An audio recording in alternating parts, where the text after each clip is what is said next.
Homer met le dernier donut dans le réacteur nucléaire, pensant que les radiations le feraient engonfler. Mais 5 minutes plus tard, tout le réacteur prend feu. Smithers parvient enfin à retrouver le coupable, le donut. Ça a marché!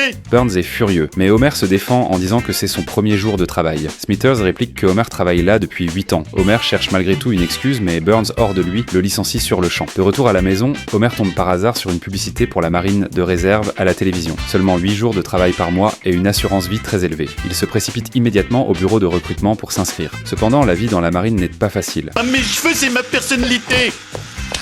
Dès le premier jour, une mouette lui vole son chapeau, ce qui exaspère l'instructeur. Pendant l'entraînement, Homer enchaîne les bêtises. Attachez l'autre bout au bateau!